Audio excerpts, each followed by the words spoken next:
Hey everybody, it's episode 355 and I have the Biz Buds with me. So Tom Ross and Mike Janda, which earlier today I called Mike Ross and Tom Janda, but it works. We're going to talk about collaboration because I think you guys both have different stories and then you have a collaborative project that you do together, which is called Biz Buds, and it's a podcast and it is amazing. And how long has it been going on? We are on episode number 31? 30 weeks in. And we started launching at the start of January and we started recording at the end of November last year. Okay. And when we started it, we're like, man, this is going to be a hell of a year. New podcast, what could go? Yeah. Who knew? 9 episodes later, there was a global pandemic. We put in an emergency episode when that hit, episode 9.5. So we're really at 31, Tom. It's true. Yeah. I believe that both of you enjoy and understand the power of collaboration. Is that a true fact? Okay. For sure. Tom, you too. Tom, when did you start your first collaborative project? And was it for money or fun or both? Both. It was school. I did business studies when I don't know how old I was, like 15 or 16. And we had this thing called Young Enterprise, which is a thing in the UK where they basically encourage school kids to start a business and try and learn that process. And so we started this crappy little business. I was the CEO, if you could call me that. And there was like 5 of us. And we did it as a collaborative effort. And it was initially good, but then it fell up because basically it was a bunch of ill-disciplined teenage boys. But business studies teacher, little side note, got super pissed with us because he really liked the girls in the class and they founded a girls team. And he really hated the boys because we messed around too much. So the girls worked super hard. They stayed nights like in the school property and we're doing like tie-dye t-shirts and all this kind of stuff. They were slaving away. They were working their hearts out. They poured so much passion into it. The boys basically last minute went and bought a load of sweets and chocolate at cost value or whatever. We used one of our parents' Costco things. And then we set up a table in the playground and sold them at this ridiculous markup. And it was just like locusts descending. The kids went nuts because obviously it's sugar. We didn't have a vending machine even at the school because it wasn't allowed. So we were like this underground little mafioso operation. And we just made so much money that the teacher hated it. He was like, you don't have it. You haven't even worked out. That was my first collaboration. As Tom was talking, I was trying to think back on any kind of little collaborative things. I'm sure I had little lemonade stand kind of stuff, collaboration stuff growing up, but my first collaboration that I ever put any time into was in my second job. I had learned some 3D modeling and animation software, and so had one of my buddies at the little marketing company we worked at. And we decided we were going to make a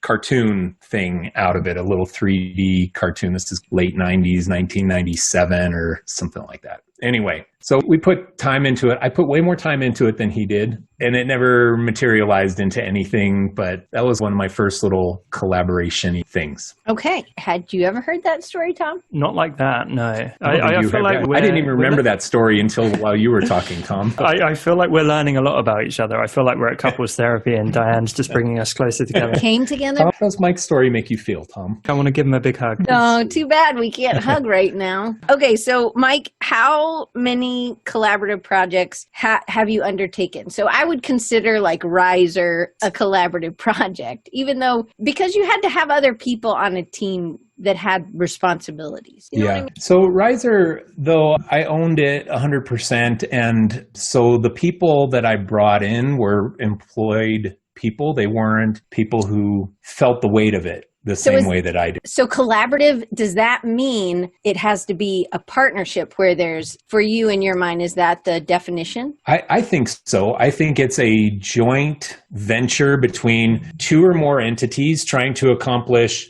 some objective. Build a business, build a product, create a 3D cartoon, whatever it might be. But they both are bringing their time to the table, their time and expertise to the table, not necessarily for money. And when you employ somebody, yes, there's collaboration in that you interact with each other, but it's not a collaboration project. You're employing somebody to fulfill the needs of your project. Can you think of how many you've undertaken? So I've had a handful. I had a business. This was back in like 2010 or so. This was probably the first one that I ever put significant time into. I was approached by somebody in the office complex that I had met, and he has and still has like 100 plus employees down in Peru that do photo retouching and restoration. And they're all graphic design graduate people, but down there's not enough graphic design jobs, so they work at his photo retouching restoration company. He makes millions of dollars a year. It's a great business. He approached me and said, hey, I have all these employees who all are designers, but I have them doing photo restoration. What if we made a business together where we offer some lower cost design solutions and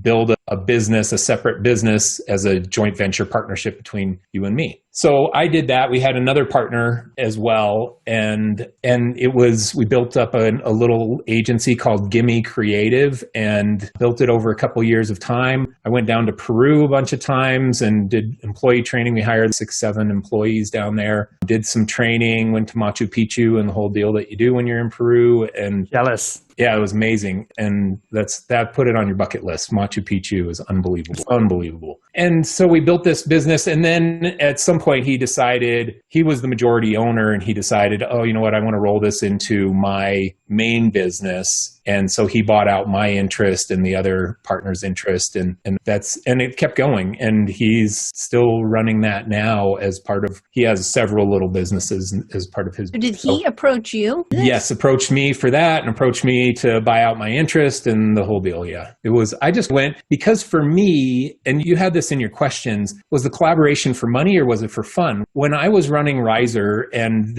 I was like 8 years into Riser at the time, and Riser we had 15 employees or something, and it was running without me having to drag it everywhere. It was a legitimate business that was operating. And so I finally had a window of time in my life where I could say yes to something like that and have the fun of starting a new collaborative business in Peru with Peruvian employees and be able to travel there. And I speak Spanish, and I went down and did training in Spanish with the employees and things. And it was so fun. I loved the experience of it. Monetization was the byproduct that if it ever turned into something great, and if it didn't, what it did turn into is that the person I started with is one of my best friends, and he's super inspirational entrepreneur. I think he just turned 65 or something, but has tons of businesses and tons of real estate holdings and stuff. He's like the multi-gajillionaire next door kind of person where you would never know when you met him that he makes as much money as he does. And that relationship with him has become such a hugely valuable thing to me in my life. So there's so many different things that we get out of a collaboration. It's not just about, okay, let's make this and see how we can monetize it. I got life experience. I built new friendships. I built confidence in international business and things, and education and international business. I got experience in a partnership that I had never had before. And how do you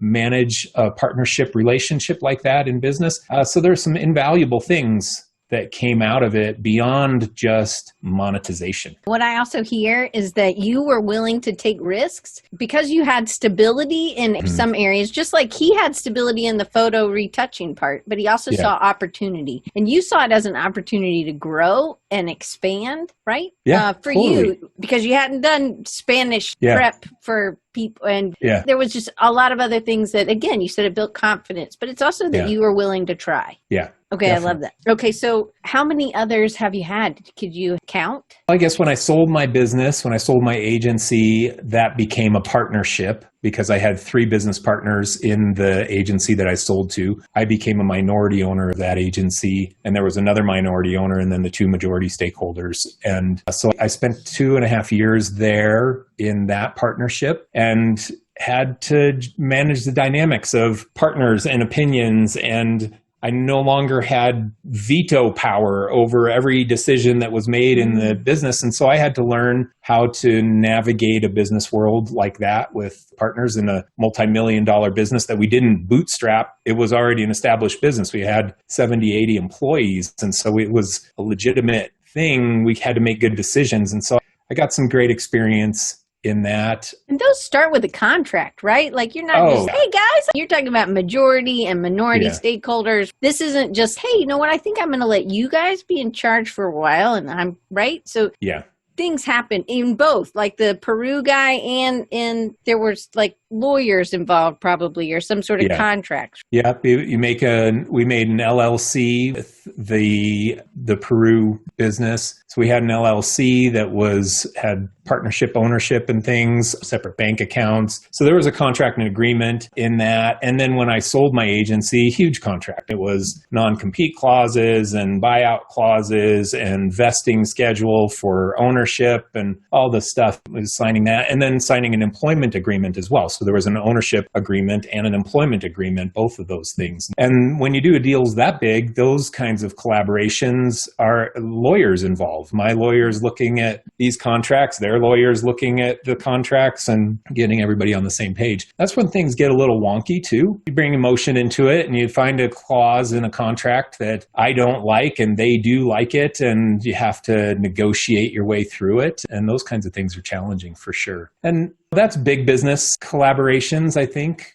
Smaller ones like Tom and my podcast, when Tom made me create the contract for our podcast and he was bossing me around for that. That was just like a little one pager that said, I don't even remember what it said. Tom, we're just going to... Something about I've got kind of full rights to your soul. Yeah, I think you were going to raise my kids for their education. I think that's what it said. Something, yeah. Something like that. I think ours was mostly based on non-disclosure agreements because Tom and I talk there's very little that we don't share about our past and our current businesses and things. And Tom doesn't share some of the design cut stuff with me because he has some stakeholders in that. So there's non-disclosure that he doesn't breach there. But outside of that, it's an open book. And we have a non-disclosure agreement between each other that we're not going to go and blab on. Yeah. Beyond just that, it's an entity that is, we both hope, going to grow into something enormous. And so I think this is such a big tip. Like, I know it seemed a bit OTT when over the top. Oh. Nobody knows that acronym. Okay. A bit. Lots of things. I made that one up, Twitter. Hashtag. Yeah, it seemed a bit excessive, I'm sure. But experience tells me that when you believe something is going to become much bigger, it's much easier to have those discussions and get everything clarified and agreed in writing early on, rather than suddenly it's this enormous deal that is actually worth a lot of money and brand equity, and now you're fighting it out over the details. It's just easier to establish that at ground zero. Right. Yeah, totally agree.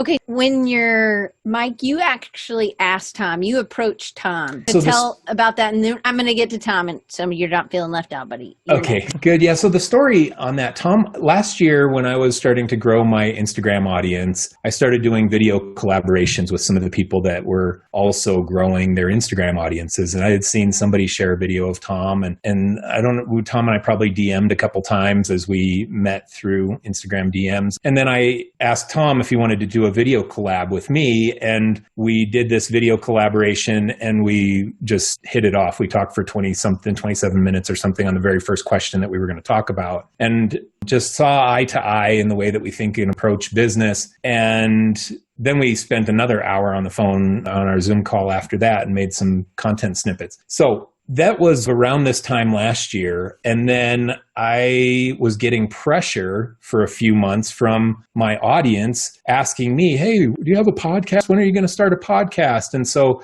I had that rattling around in my brain thinking, okay, that's a natural next step for what I'm doing in my career right now. I need to start a podcast. Do I want to just spin up something myself? And what should I do? And then I kept thinking about Tom and reached out to Tom. Tom already had 12 other podcasts that he was doing at the time of all his podcasts his podcast list. So I reached out to him and I said, and the message was, hey man, want to do a podcast together? I think it was just that simple of a message. And he was receptive to that idea. And that's when it started to take wings. So, Tom, what did you think? So you had done this, you knew you clicked with Mike, but you do have a lot on your plate and you do a lot of collaborations already. So what did you think when he asked you to do one more thing? I thought there's no way I can say no to this. I'm going to give a straight answer instead of razz on Mike for a change. I'm going to give an honest answer. I was in a position where I was having to say no to quite a bit, and this was clearly something that was going to be an ongoing time suck. And so logically, it made sense to say no.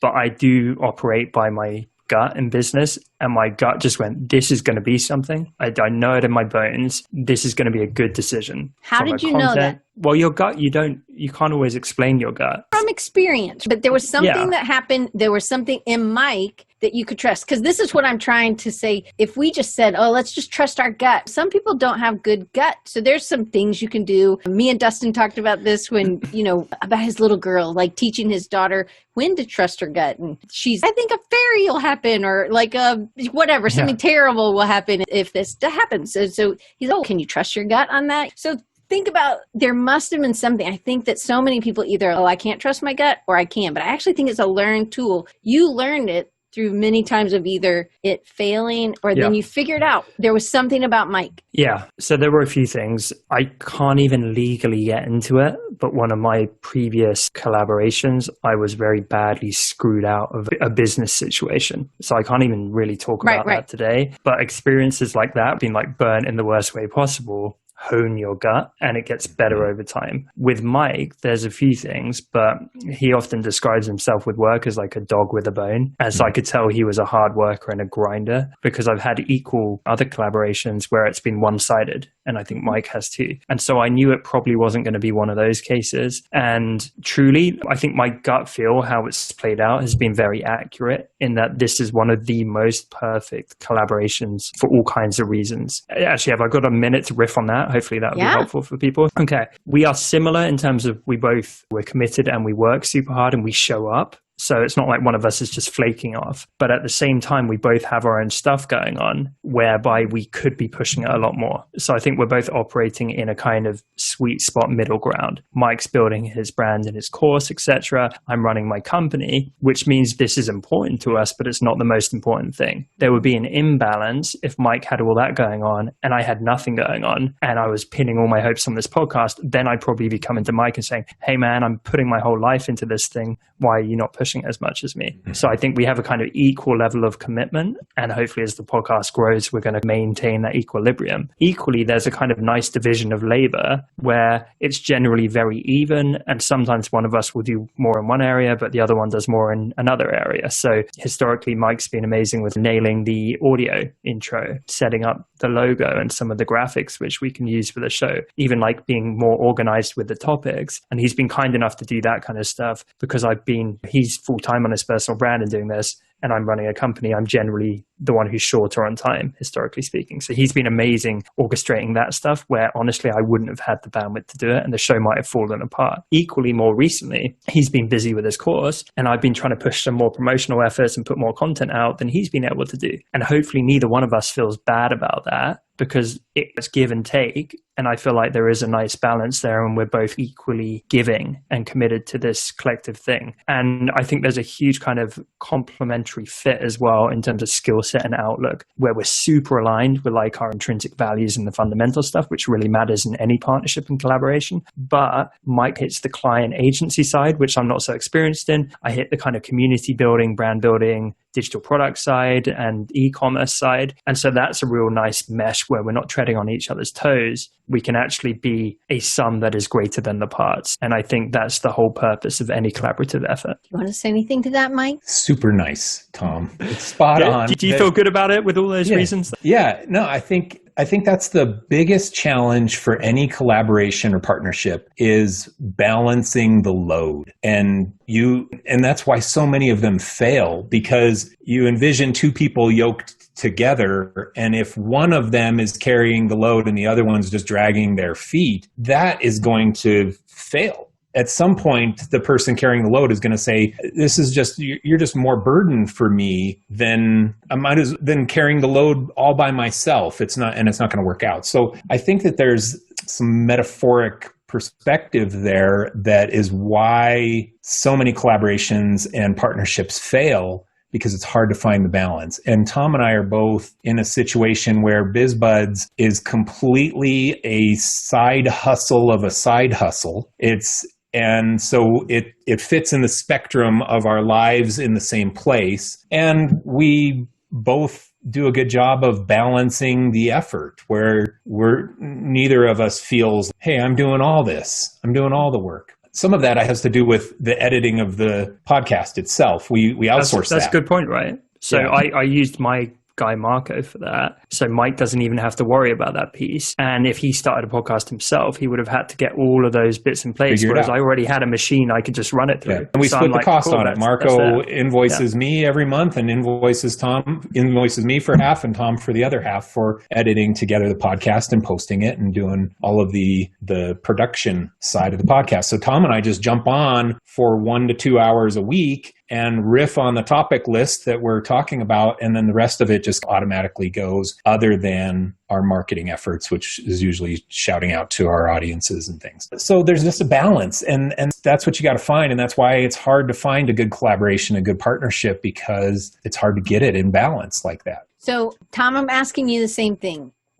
How many collaborations projects have you done before this one? Yeah, it's a good question. I actually did start younger than my young enterprise thing. I totally forgot. Like my oldest friend, I always talk about how I got started at 12. It was building websites and projects with him. And so it was like all through our teenage years, we had so many collab projects. Like we started endless websites. Some of them we just spent all this time and passion building and they never saw the light of day. Other ones we launched and we made some money from. But essentially I was exposed to a partnership dynamic all through my teens with a guy that I really trust. Like we're still great friends now, but he's fronting up some enormous like team of developers in America and very senior. He's a freaking genius. He taught himself fluent HTML at 12 years old in 2 days. So I'm like, okay. So we've pretty quickly the dynamic of like marketing, entrepreneurial spirit and design, and then dev and tech and infrastructure. So that was a real big one. There were some of the things at school, like I alluded to. There were some of the terrible experiences, which I can't talk about, which I did masterminds as well, a few of them. But this is where the imbalance comes in, like Mike and I just talked about. I ended up coaching most of the masterminds that I was on, and it felt completely imbalanced. I was like, I'm not getting enough value back. I love the people. I actually love giving them value. But Mike and I, it feels 50-50, like scarily down the middle for me, at least anyway. Even with the Honest Designers show, that's another collaboration. That's 4 of us, and I out there those guys, and they're so talented and they bring so much to the show.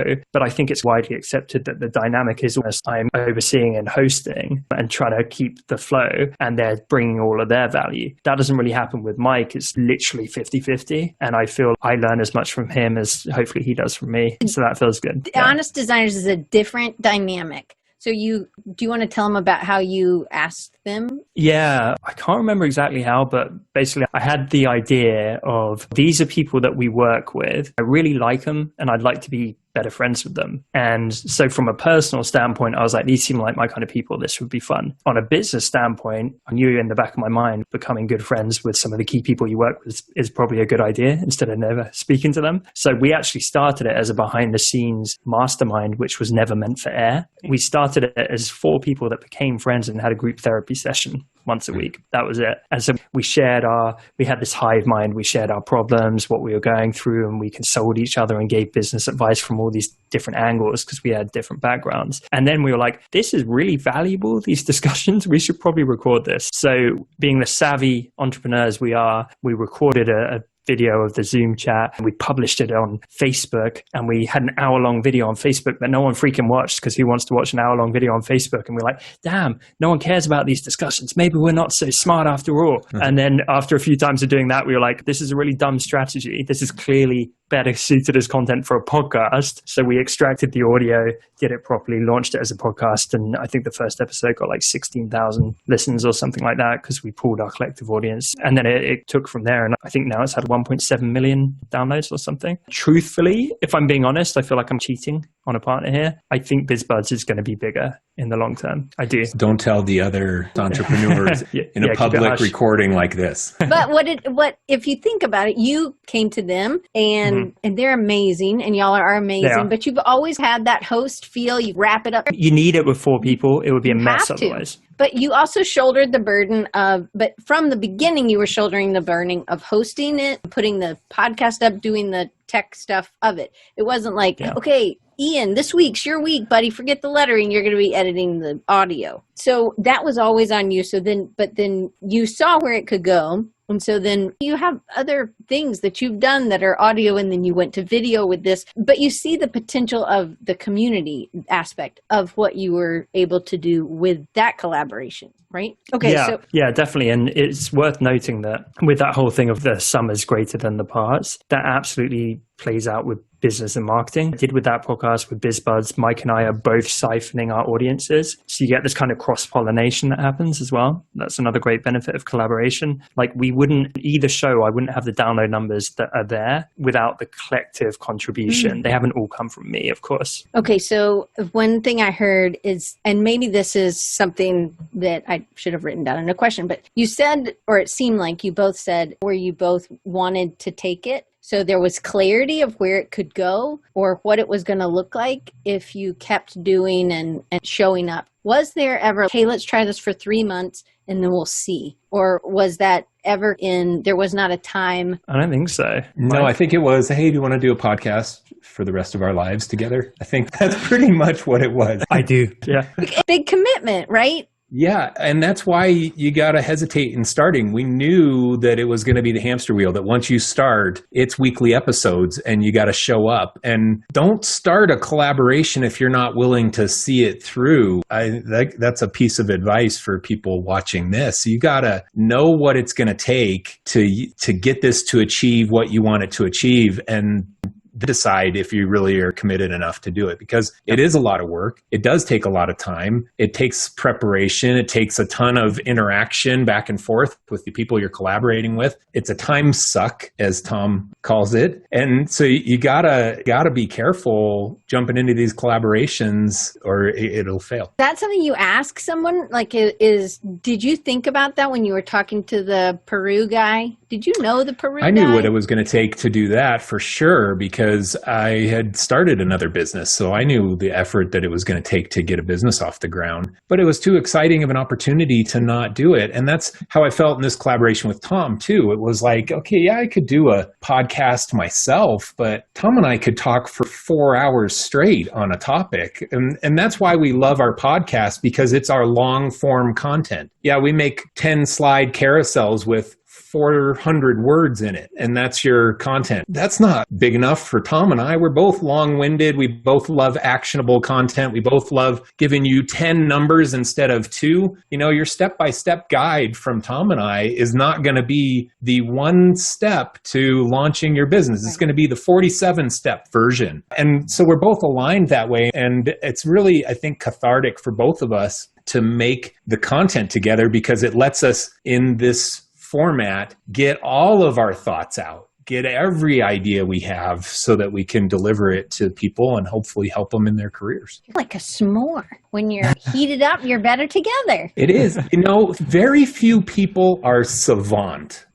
And this goes in creativity, in marketing, in math, or in any of these things. Very few people are the one person you can stick in a room and poof, there's magic in there with that one person. Not very many people are like that. And you're an educator, Diane. You know this. You see once every 5 years, you get a savant in your classes. Everybody else becomes great because of critique, collaboration, mentoring, cross-mentoring from one person to the next. It's, hey, what do you think of this? Or what do you think about this idea? That's where it's the hive mind or the communal brain that makes most of us get our greatness out. And I think that's what Tom and I love about this, is that our synergy is so good that it turns, because we can riff off of each other, it turns our content into great content when some of our other content might be just good enough content. Speak for yourself, but yeah. I know, I was actually speaking for you. I was like, I don't want to sound arrogant. I think the world recognizes that I raise you up to a level, which is fine.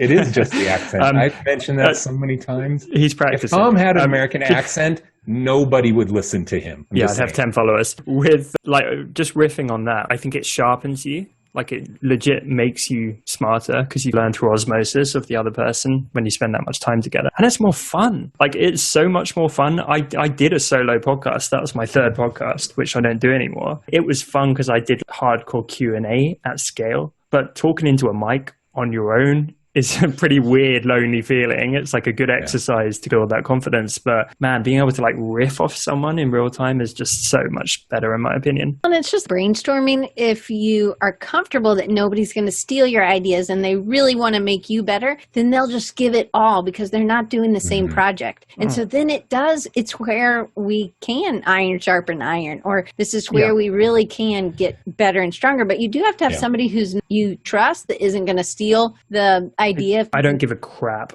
about Mike stealing anything. Like I don't know how many. I've had one idea that I've stolen from Tom. I think of one thing. Wow, now we're going to get down to it. I don't mean ideas. Students. There's been a handful of my coaching students that have gone and started booking private sessions with old Mikey boy over here. And maybe if we were different natured and this was like our full-time thing, there might be some I honestly don't give a crap. I'm like actively pushing people to Mike, being like, yeah, you're doing like client services, or even if it's more my jam, Vanessa had a call with you, right? All e-commerce and products, that's probably more my side. I freaking love that she talked to you and she came back and said what you shared. I was like, totally agree. Like I feel zero worry about any competition, and it's so refreshing because with my business, we're constantly fending off competitors because this is my playground. I'm just so open. I'm like, anyone take whatever they want. I love Mike. Just because somebody schedules a coaching session with me doesn't mean that they don't schedule or stay in your coaching group. It's the more the better. It's abundance mentality and not what's the opposite of abundance mentality? Scarcity. Yeah. There you go. And you know what? I've had other friends like Steph Isaac Coleman. Someone left my group to go and join her group because she's a kids book illustrator and so were they, and they wanted more specific learning. Cool. I don't feel the least bit worried about that. I'm like, good. It's better for the student. If I had been more aware, I should have been pushing them into that group because I want the best for them. That's it. So millions of people in the world. And you don't need to have the mentality of hoarding the five that you have as your fans. I think it also helps that you have another area that you are of income or savings that you're pulling from, that it's not where you're trying to necessarily have it be 50% of your income coming from BizBuds. But sorry, kids, going to be Uncle Mike stole some business. Look coaching client. But like, how do you, so as you're having these calls and it's just, you guys are just getting to be more and more brothers, when do you talk about where it's going to be? Because sometimes that can be where it gets scary for some people, because some people are like, oh, I can't really do anymore. Everything I'm giving is on the table. And then somebody's, no, maybe we could. When you think about it, because Tom's saying BizBuds could be bigger than what Honest Designers is. Yeah. Just to contextualize this question, I'm interested if Mike agrees. This is my perception of where it could be. So I don't know if you guys are familiar with Lewis Howes. He has the School of Greatness podcast. I think it's had over 100 million downloads. It's top 100 podcasts in the world.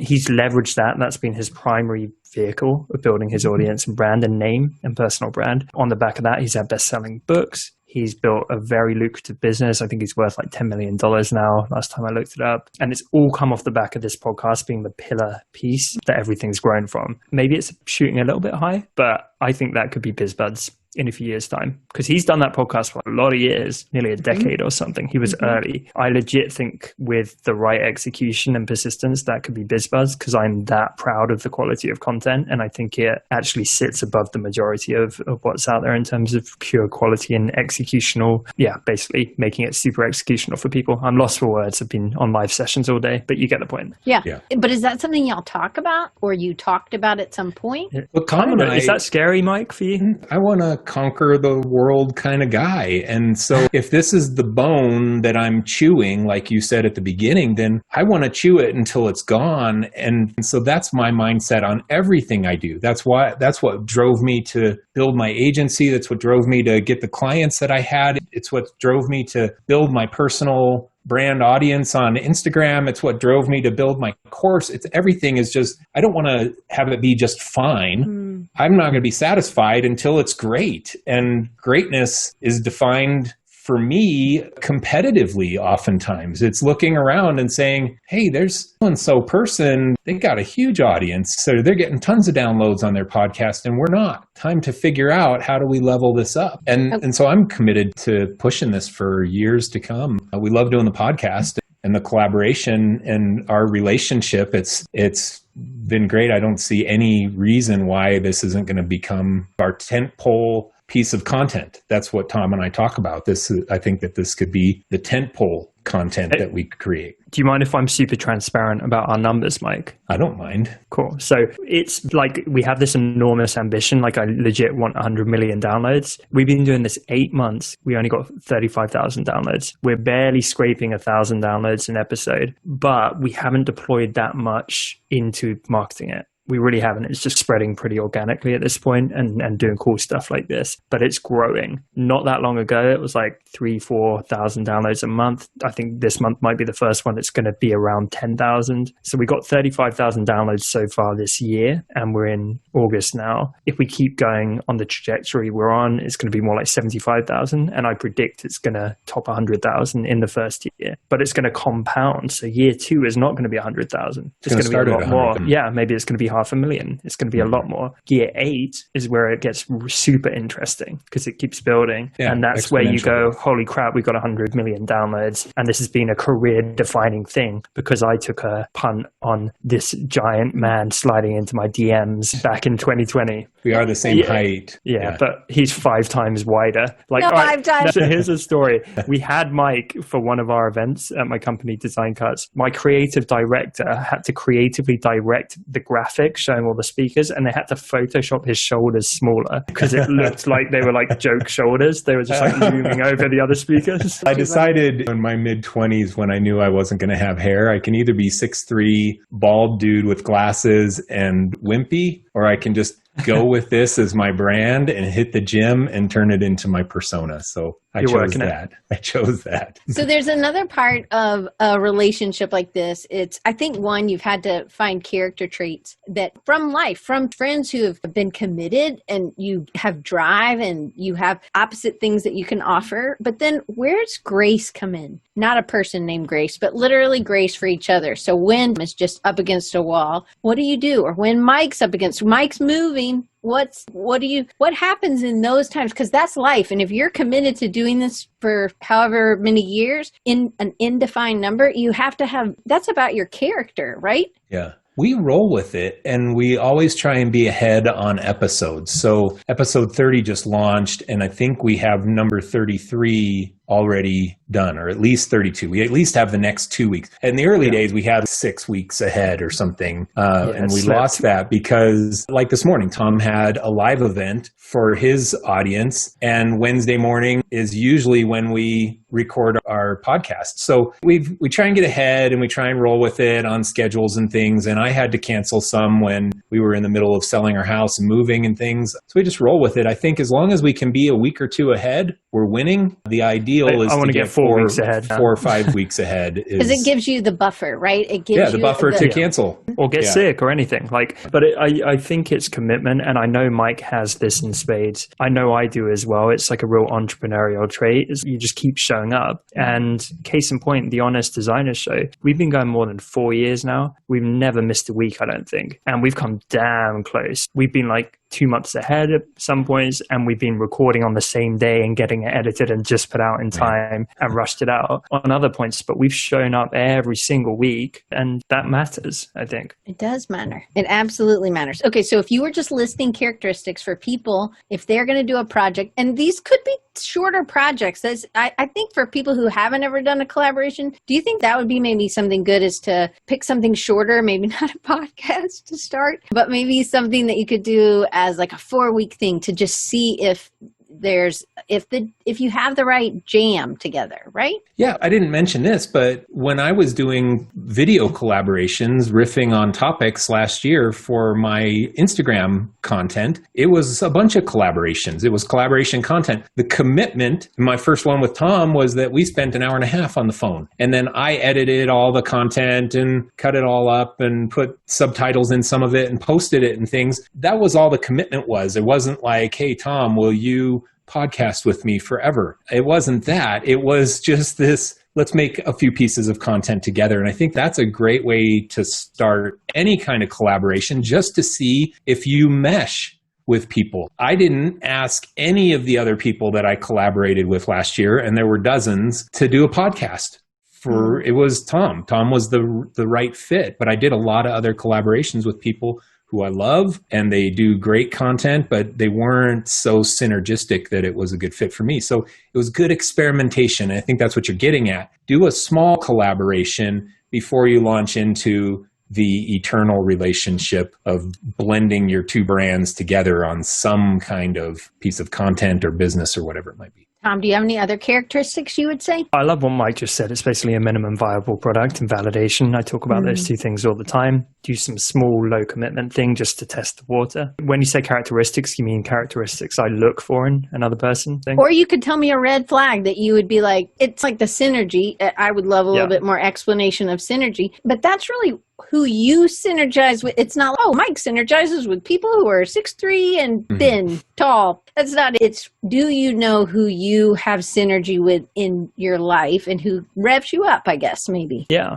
no, totally. I think a lot of it comes down to the fundamentals. There's a lot of idiosyncrasies that kind of indicate I'm going to get along well with someone. But I think on the business side, it's things like being very hardworking, consistent, showing up, ambitious, committed, etc. On the personal side, having similar values of being like altruistic, kind, caring about people, being like accepting. I'm not going to team up with someone that's like a bigot or intolerant or something like that, for example. All of those kind of fundamental human traits. And within those human traits, for me, it's someone that doesn't take it too seriously as well. And it's different with everyone. Yeah, exactly. Mike doesn't take himself too seriously, but there's a different dynamic. Like I just jumped off a live stream with Peggy Dean right before this. She is like this whirlwind of hilarious energy. Yeah. Mike and I have more of a kind of brotherly razzing each other vibe. And I have a different dynamic on the Honest Designers show where we have a lot of laughs, but it's in a different way again. So for me, I enjoy being somewhat of a chameleon where I adapt,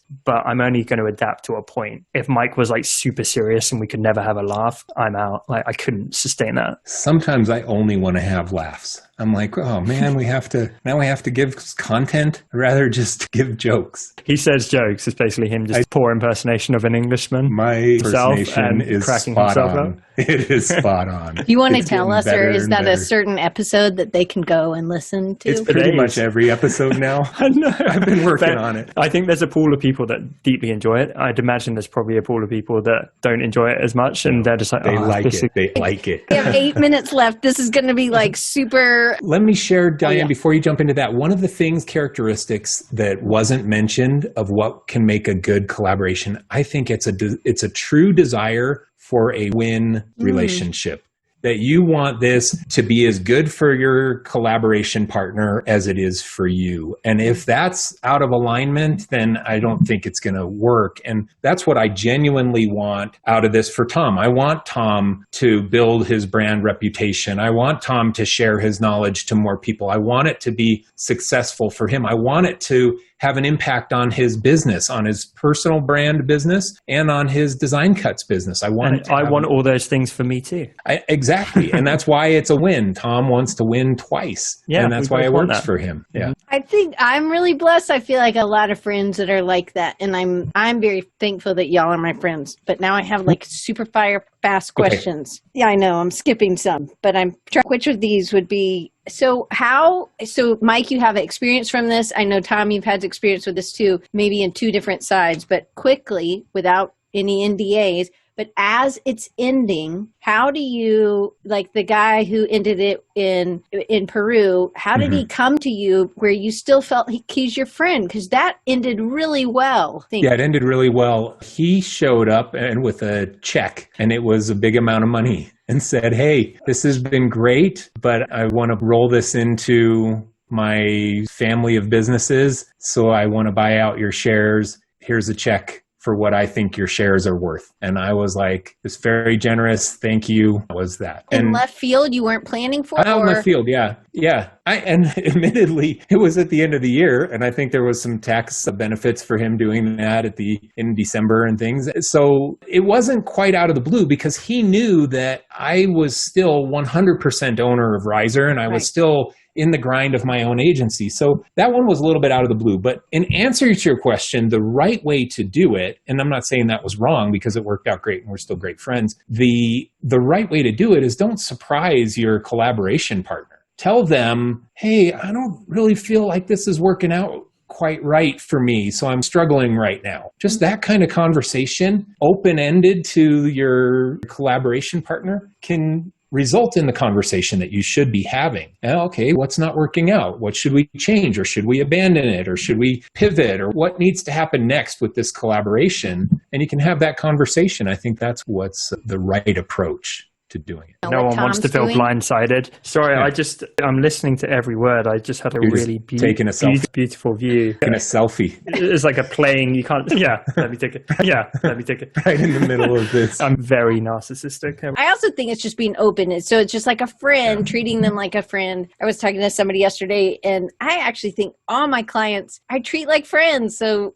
every conversation doesn't have to be about me getting money from them. It's just about being in life with them. And I think that's where you're talking about the win-win. But Tom, do you have any piece of advice for ending? Not that you guys, this isn't the therapy session. I brought you all together because Tom wanted to end your... Yeah, I needed to be mediator because I'm scared. Oh man, I'm blindsided. That was about to be this is what I mean, synergy, man. I was about to say no one wants to be blindsided. And it's so true. I think this and everything else of this ilk is over-communicate. The radical transparency which I enforce within my company is just ridiculous. It's like, talk about everything super openly. There should never be any surprises. And like, I haven't said it in a while, but I said it on I will actually be probably pretty pissed if someone quits or leaves, because there should have been 5 conversations before that point where things were we're always going to want to fix stuff and make stuff better and get things on track and check that everyone's good. So I'm like, something's very wrong if things haven't been communicated. Yeah. All right. So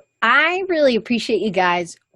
Tom, tell me what's next for BizBuds in your head, and then Mike, you can finish it off for us. But Tom, tell us. We're going to continue on the growth trajectory. We're going to invest more into marketing it in terms of our time and resource. So we're going to accelerate towards that kind of 100K by the end of the year. It's going to exponentially compound. I haven't had this chat with Mike, but I'm sure he's going to be on board. Every podcast hits a ceiling where you need to start bringing on guests to add to the variety and siphon their audiences to help with the next phase of growth. So I imagine we'll probably get to that point at some point, do some kind of PR, push it more and more. Absolutely. I'd love to do a book and some other stuff on the back of it down the line, just consolidating everything that's in there. And then 100 million downloads. You heard it here first. I want people to come back and listen to this as a little esoteric moment of foreshadowing. I love that. Mike, what about you?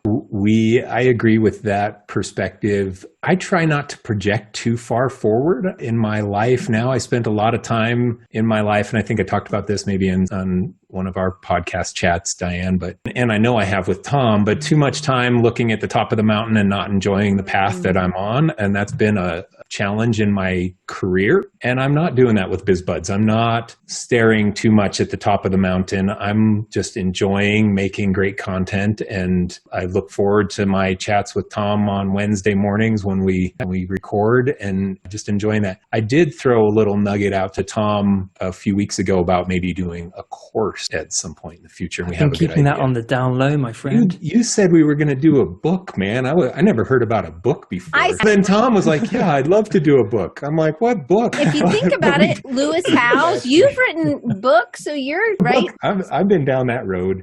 Books are tougher in 2020 than ever. Not self-published books, but books getting publishing deals and stuff. It's a different world today. But hey, we have some things planned. Let's just say. If we do a book, I want a cover that's full on outrageous Blades of Glory bromance imagery. Mike awesome. Holding me or something. Done, dude. I'm going to make that photo. Yeah, and that is not being photoshopped. That's going to be a legit photo shoot with us in person. I want to make sure I share your links and the ways that people can get in touch with you both. Mike has a course. He's continuing to add to it, I got it early because I went to a Design Cuts webinar. And so you guys got to watch. It's a webinar like from August 24th through the end of August. Is that right, Tom? The Design Cuts, the Procreate things? Oh, yeah, it's happening right now. It's this week, and then we've got our birthday event in October, which is going to be huge. There's all kinds of free content that you could do. And man, I spent a whole bunch of money, and not really a whole bunch of money. $45.50 is all I spent, and I got a whole bunch of stuff. Because if you buy enough, it goes to 50%. I was like, wait, I thought I was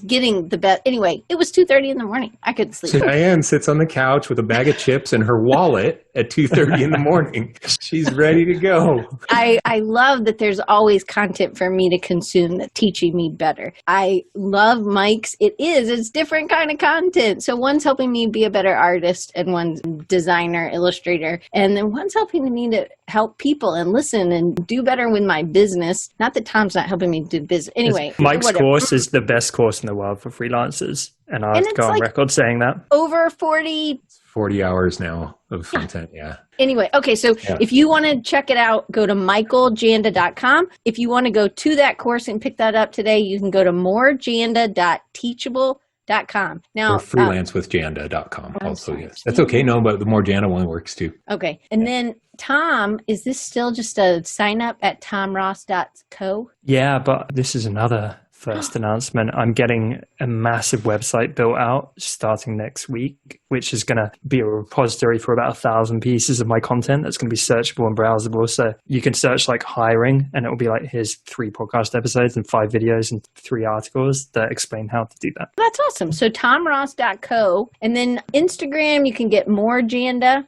you can get Mike at More Janda, and on Instagram, you can get Tom Ross Media. I also added Design Cuts because I just think that there's lots of stuff you can get for there too. Designcuts.com. There is this whole thing that's going on this week with Procreate, so you guys should get in on it. And Instagram Design Cuts, just like normal cuts, like no Z's. We got too much stuff going on, Mike. You ever feel like that? I do feel like that every day. My wife wonders why I have so much going on. My husband wonders too. Not about you, about me. I know. We have some patient partners. Yeah, that's absolutely. Guys, I know you gave me tons. Diane, can I be a terrible shameless plugger? Please. Is that okay? Yeah. So the main one, probably like our biggest focus we talked about, is the BizBuds, which is biz with a Z, bizbudspodcast.com. But yeah, like that's the whole collaboration going on right now. We hope people love it. Every episode's like a free course. It's that actionable. And we hear that feedback all the time. But where is that live? Every single podcast platform, Apple Podcasts, Spotify, Podcast, all of them basically. But not because I was like, okay, can I hashtag for sure, you could hashtag, but there's not an so there's not a website yet, right? No, there's no website yet. bizbudspodcast.com just resolves to the Apple Podcast channel. Yeah. That's what I was going to type in. That's on my list. Tom assigned that to me too. Okay. I guess the heavy lifting. I'm going to get on it. Anyway, but that's good. So again, BizBuds with a Z on that one. B-I-Z, buds. It's all black. Right, so they're all wearing their brand. They're on brand today, people, in their black t-shirts. I clearly didn't get the memo, but thank you guys for doing this with me, and thank you both for coming to camp and doing camp. I appreciate. Mike was number 2, and Tom was number last, 27, depending on which one you bought. But I really appreciate it, and just thank you so much. And thank you guys. Next week, it is the British invasion, people. We have the whole month of September is no Americans. I don't know why. It just worked. Well, I thought we took care of this a couple of years ago. So they're coming back. It's Abby Lemon, who is amazing. She's a designer at Brand Pharmacy. She has her own company. She is next week, you guys. She is talking about strong women and women who are just owning it, and I love her. And then after that is Annalie Hansen. She was also at camp. She's in Sweden. She's the only non-UK person. And then Craig Hayworth, if you guys don't know, Craig is like, I think he's in one of your groups or something, but he is a delegator, man. He knows how to find people and get them. He has these other projects. He's an actor, really, in real life, but he is just amazing. I can't wait for you guys. I know. Anyway, I can't wait for the month of September. So thank you guys for, I guess, sort of, Tom, I'm just saying, you're beginning the British, and then I guess Mike's in the American. Honorary Brit with his terrible accent. Oh, they think I'm British. He could pass.